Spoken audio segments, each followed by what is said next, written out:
Om Shanti. Om Namo Bhagavate Vasudevaya. Welcome to another Yoga Small Talk, and we continue with 7 minutes Bhagavad Gita a day.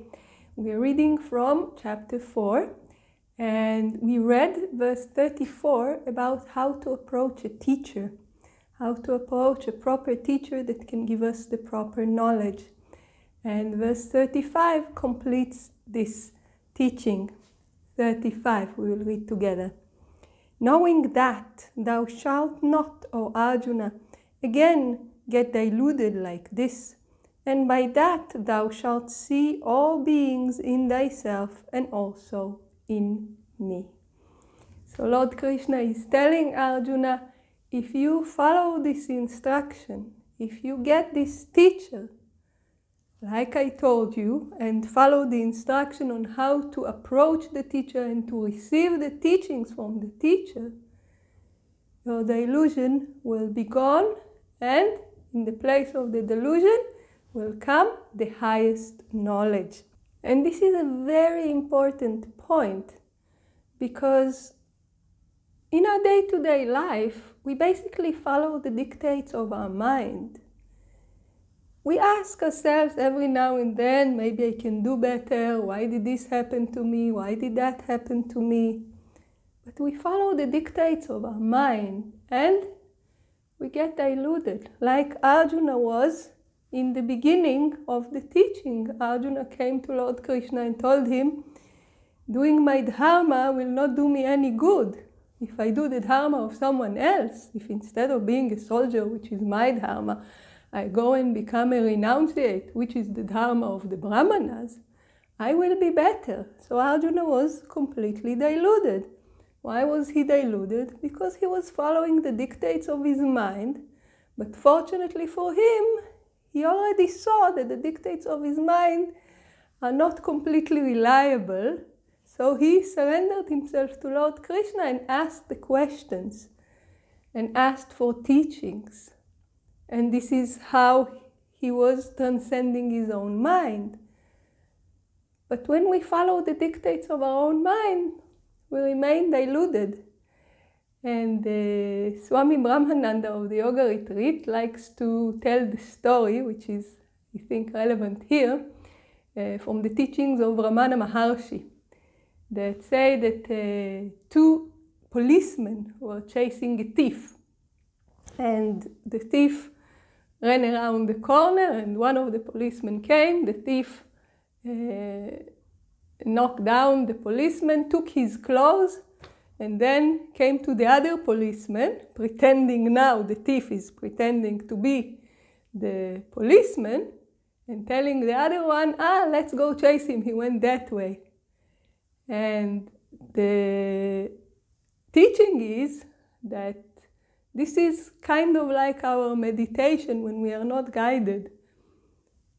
We have the policeman who is actually a thief. So it's the thief policeman leading us on a false chase.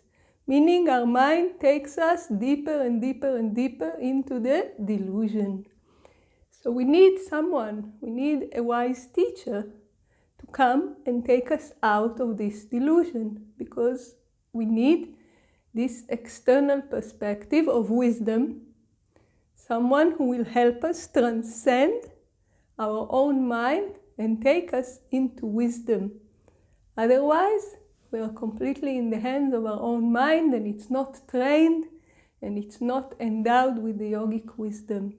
So this is the great importance of receiving the proper teachings. And Swami Shivananda describes it in his commentary to this verse, saying that the knowledge of the self mentioned in the previous verse, so meaning the knowledge of the supreme reality, that is to be learned from a Brahmanishta guru, so from a self-realized teacher. But we said before that we need to start with a teacher that is appropriate for our level, and then we graduate to a self-realized teacher.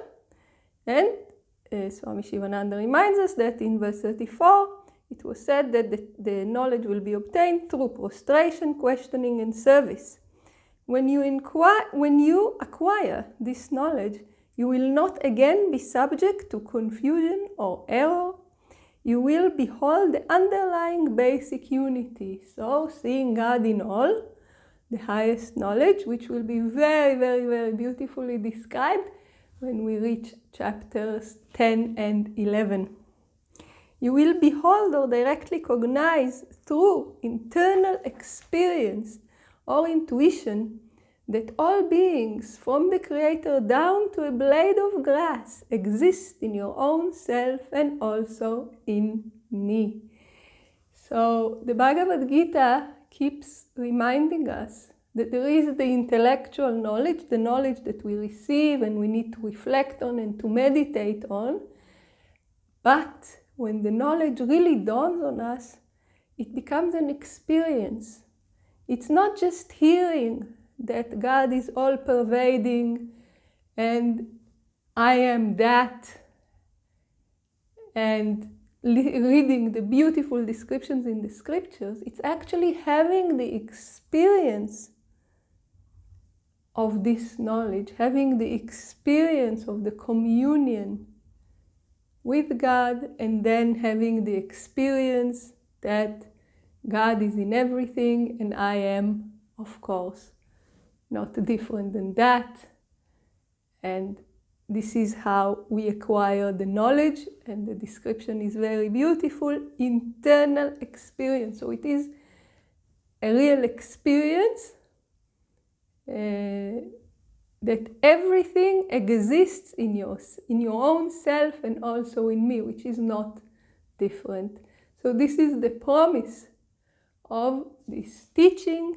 If we follow the right path, if we find the right teacher, follow the instructions on how to receive the knowledge from the right teacher, this is the promise. We will reach the highest knowledge.